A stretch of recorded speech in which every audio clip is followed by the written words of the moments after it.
Hi there yet again, this is Nick broadcasting on the Get Me Off Grid video blog, which is a video blog which I've set up purely for the purposes of raising funds so that I can get myself completely and utterly off grid. That's essentially the goal. Now, one of the other purposes of providing this particular video blog is to share information and ideas which I've been having, things that I've researched or had a look into or experimented with already, and know that there is some validity to their use for an off-grid setting or for anybody who wants to try and lower the cost of their bills or to provide themselves with some other form of security in the case of oil prices going even higher. I've already done a graph, I've shown a graph on a previous video on this channel about how oil prices are basically going through the roof at the moment, and essentially if this trend carries on, energy is just going to be something which is just like totally unaffordable for the average individual or the average household. So there are some imperatives as to why we should all, it doesn't matter whether you're upper middle class, lower middle class, working class,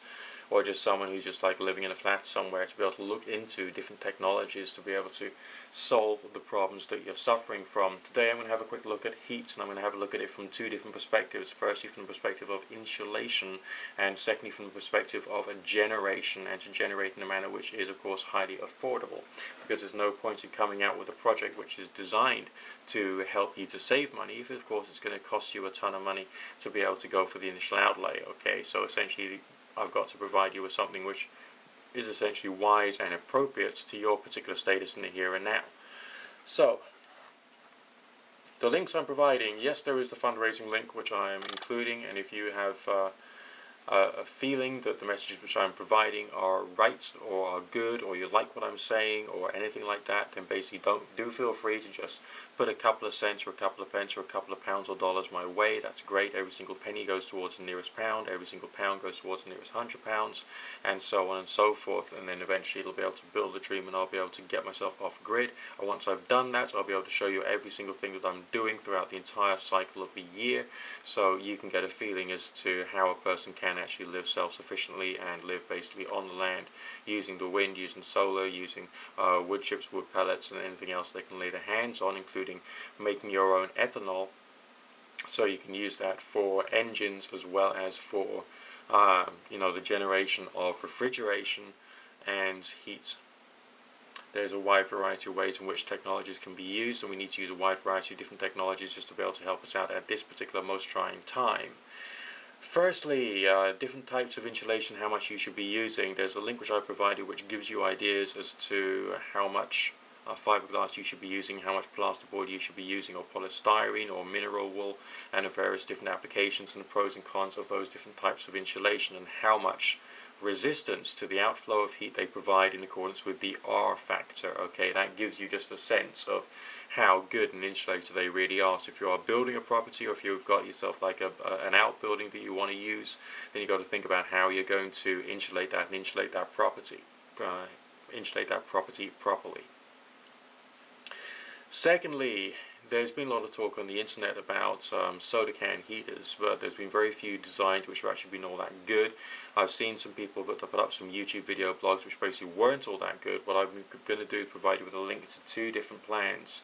both of which will work very well, which in accordance with my research and some of my smaller experimentation has basically demonstrated that there is some kind of validity to that.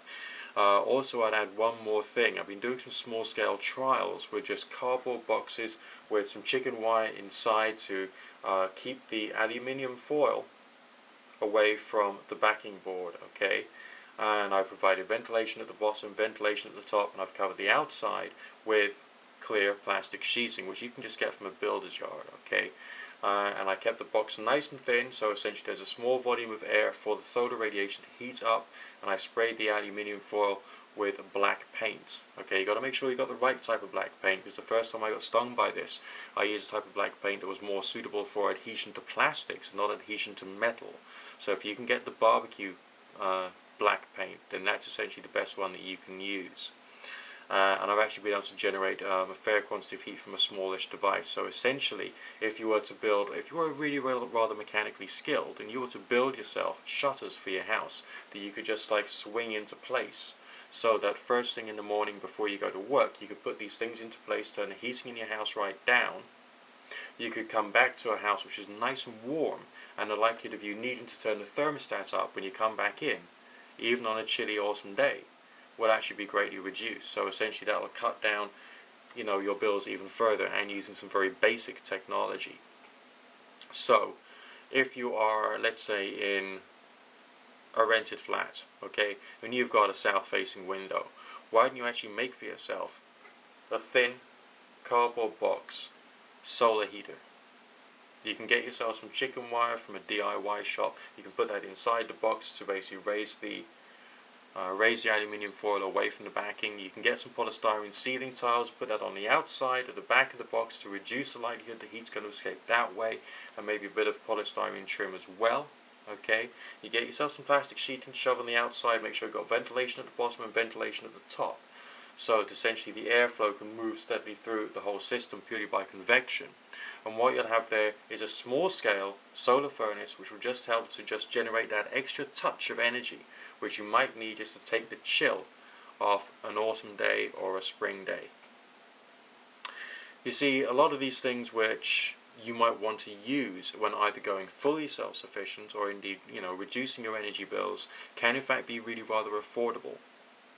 I'll go into the technology about wood gas stoves and using them to cook outside, so that basically when you come back home from work, what you can do is you can make yourself like I know, a bean and potato dish just on your patio, on your front step, essentially using just wood technology. Alright, that's dead affordable and dead easy, and I'll show you how that's done in a subsequent video.